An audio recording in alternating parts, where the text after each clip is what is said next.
আজকের এই স্মরণ সভার সম্মানিত সভাপতি বড় ভাই নাসিরউদ্দিন নাসির ভাই, আজকের এই সভার মধ্যমণি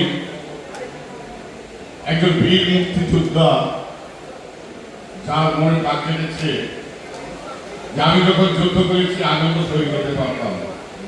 আজকে আমার লোকজন যারা শহীদ হয়েছে এই গণতন্ত্র রক্ষার জন্য, আমি তাকে মনের মাধ্যমে তাকে স্মরণ করছে।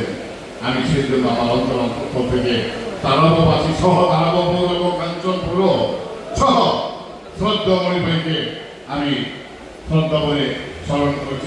আপনাকে অশেষ ধন্যবাদ জানিয়ে সামান্য দুটি কথা বক্তব্য আমি রাখবো।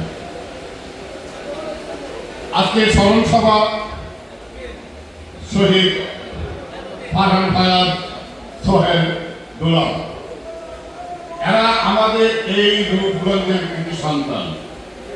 তার সাথে শহীদ হয়েছেন এই সারা বাংলাদেশের আরো 2 থেকে 3,000 এরকম তাজা প্রাণ চলে গেছে।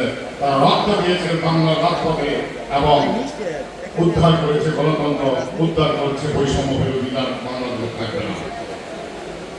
তাই আজকে এই স্মরণে আমরা তাদেরকে শুধু স্মরণই করতে পারবো, তাদের জন্য দোয়া করতে পারবো, কিন্তু আমাদের সম্মুখে আজকে আমাদের এই আনন্দ, আমাদের এই বাংলাদেশের গণতন্ত্র রক্ষা তারা কিন্তু চোখে দেখে নাই। তাই একটি অনুরোধ থাকবে, যাদের জন্য যার জন্য যে কারণে এই শহীদ ফারহানরা রক্ত দিয়েছে, বাংলাদেশকে দ্বিতীয়বারের মতো স্বাধীন করেছে, এই বাংলাদেশের মানচিত্রকে আবার রক্ষা করেছে, আমরা যেন সেই কাজগুলো আর না করি।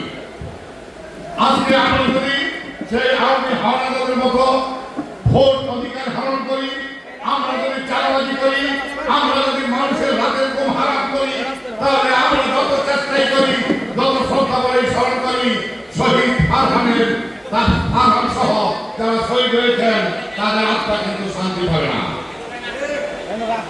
ওরা আজকে কবরবাসী, ওরা একটি জিনিস আমাদের কাছে চাবে, আমি বাংলাদেশে বাস করতাম, আমিও ছিলাম একজন পিতার সন্তান, আমার মা বাবা তাকিয়ে থাকতো, আমি বড় হব, আমি লেখাপড়া করে একটি বড় চাকরি করব, আমি একজন অফিসার হব, আমার মা বাবার মধ্যে আমি অন্য জড়িয়ে দেব, আমি এই বাংলার একটি সমাজকে শান্ত রাখবো। আজকে সেই যুদ্ধ করে বাংলার মুখে নাই, আমাদের মাঝে নাই। তাই আমাদের বুঝতে হবে, আজকে আমরা এখানে যারা আছি, আমাদের সন্তান যারা আছে, ছাত্র, প্রতিটি বাবা মা যেন তার সন্তানের প্রতি খেয়াল রাখে, তারা যেন এই শহীদ ফারহানের রক্তের অবমূল্যায়ন না করে, এই বাংলাদেশকে যেন একটি অশান্ত পরিবেশ সৃষ্টি না করে, সেই জন্য আমাদের সবাইকে সজাগ থাকতে হবে। আরেকটা জিনিস বলতেন ভাইরা, রাজাকার কিন্তু শহীদদের মর্ম বুঝবে না। এই দেশে যদি রাজাকার থাকে, শহীদ যারা বাংলাদেশের জন্য হয়েছে, বাংলাদেশের মানচিত্রের জন্য হয়েছে, এই দেশের ভোট অধিকার রক্ষার জন্য হয়েছে, একমাত্র মুক্তিযোদ্ধা এবং তার পক্ষে শক্তিরাই বুঝবে এই দেশে যুদ্ধ আহত এবং শহীদদের মর্ম কি। তাই আমি অনুরোধ করব, আমাদের পরিবার একজন মুক্তিযোদ্ধা, উনি জানে বাংলাদেশকে রক্ষা করতে গিয়ে উনি কত শ্রম হয়েছে, কত শ্রম দিয়েছে, কত সংঘাতের মধ্যে ছিল, হয়তো বাড়ি থেকে বের হয়েছে আর বাড়িতে ফিরতে না পারতো, উনিও শহীদ হইতে পারতেন।